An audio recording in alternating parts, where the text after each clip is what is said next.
இப்போ சென்னையில் வந்து அமைதியான வாக்குப்பதிவு நடந்திருக்கு சார். வாக்கு சதவீதம் குறைஞ்சிருக்கு. அதுக்கான காரணம் என்ன? வாக்கு சதவீதம் இது டீட்டெயில் அனாலிசிஸ் செப்பரேட்டாக பண்ணாங்க. பட் ஆண்டுதோறும் நமக்கு 60, 58, 66 இந்த தரம் 56.1 அப்படின்னு வரும்பொழுது அதுக்கு தெரிய நகர்ப்புற சுணக்கம் முக்கியமான காரணம். நம்ம ஒரு வாக்கு போடலன்னா என்ன வித்தியாசம் வரப்போகுதுன்னு ரெண்டாவது காரணம். மூன்றாவது சில பனி காரணமாகவும் சற்று வெயில் இருக்கும்போது சிலர் வரதில்லை. இந்த தரம் நம்ம வந்து 47 வகையான கேம்பெயினும் பண்ணோம். அதை பண்ணி நிறைய பேர் சொன்னாங்க அதனால ஏன் வரலன்னு. அதை பண்ணியிருக்காட்டா இந்த அளவு கூட வந்திருக்காதுங்கிறது தான் எங்களோட கருத்து. பட் வாக்கு அளிப்பதுங்கிறது ஒவ்வொருத்தரோட உரிமை. நாங்கள் கடமைன்னு சொன்னால் கூட ஒருத்தர் கடமை தவிர்னா நம்ம அதுக்கு மேலே ஒன்றும் சொல்ல முடியாது அவங்கள. ஸோ நம்ம மீண்டும் இன்னும் கூடுதல் விழிப்புணர்வு பற்றி இதோட முக்கியத்துவம்.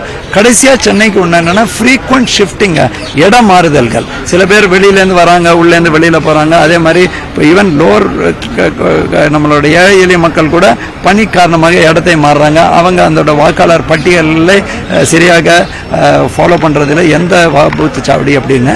ஸோ இது எல்லாமே தீவிர இதற்கு பிறகு ஆராயப்படும். அடித்தட்டு மக்கள் இருக்கக்கூடிய ஆர்கே நகர்ல வாக்குப்பதிவு அதிகமாக இருக்கு. வேளச்சேரி, விருகம்பாக்கம், ஆயிரவிளக்கு போன்ற படித்தவர்கள் இருக்கக்கூடிய இடத்துல வந்து வாக்குப்பதிவு குறைந்திருக்கு. இதை நம்ம ஆய்வு பண்றோமா சார்? இது என்ன காரணம்? ஏற்கனவே கிரானுலர் அனாலிசிஸ் பண்ணுவாங்க. எப்பவுமே நான் சொன்னது என்னன்னா நம்மளோட கிராமப்புற பகுதி இப்போ கிராமத்தில் நகரத்தில் கம்பேர் பண்ணிப்பாங்க. கிராமத்தில் அதிகமாக இருக்கு. ஸோ அந்த விழிப்புணர்வு தேர்தல் பற்றி உள்ள முக்கியத்துவம் அவங்க அதை முழுமையாக புரிஞ்சுக்கிறாங்க. மற்றவர்கள் புரிஞ்சுக்க இல்லைன்னு இல்லை, ஒரு சினிசிசம். நம்ம பெரும்பாலும் இன்னைக்கு ஆர்வத்தோட நீங்க நிறைய பேரை செல்ஃபி பூத் எடுத்து பார்த்துருக்கோம். ரெண்டு வகையா இருக்காங்க.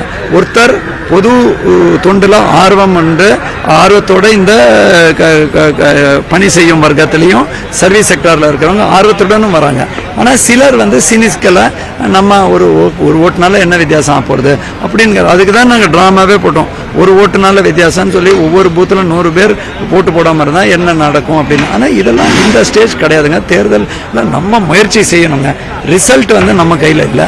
நான் 27 லட்சத்துக்கு மேலே வாக்களித்த மக்களுக்கு நன்றி சொல்வேன்.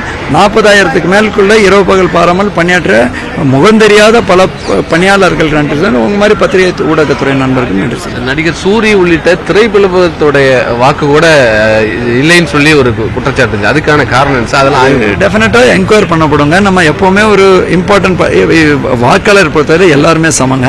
ஆனாலும் இந்த மாதிரி லிஸ்ட்டை மெயின்டைன் பண்ணுறோம். நீங்கள் இன்னைக்கு பத்திரிகையில் பார்த்தா கூட பெரும்பாலான ஒரு பேர் இருக்குது.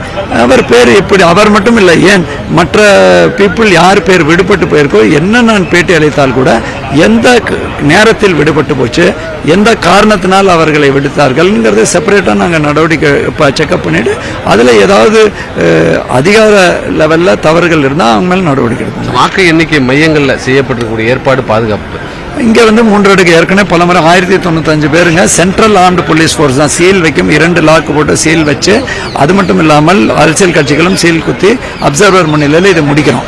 முடிஞ்ச பிறகு அதுக்கப்புறம் சென்ட்ரல் ஆர்ம்டு போலீஸ் தான் டயர் 1 பாதுகாப்பு, tier 2 Tamil Nadu special police AR, அப்புறம் டயர் 3 லோக்கல் போலீஸ். அவங்க இந்த பகுதியில் இங்கே வாக்காளர் ஓட்டு போடுற கேண்டிடேட்ஸோட ரெப்ரஸன்டேட்டிவ் வெளியில் அறை போட்டிருக்கோம், அவங்க பார்ப்பாங்க. எங்களோட ஒரு இதுக்கு 2 பேர் என்று சொல்லி 3 இதில் 6 தொகுதிக்கு 36 பேர் போட்டிருக்கோம். அவர்களும் உள்ளே போக முடியாது.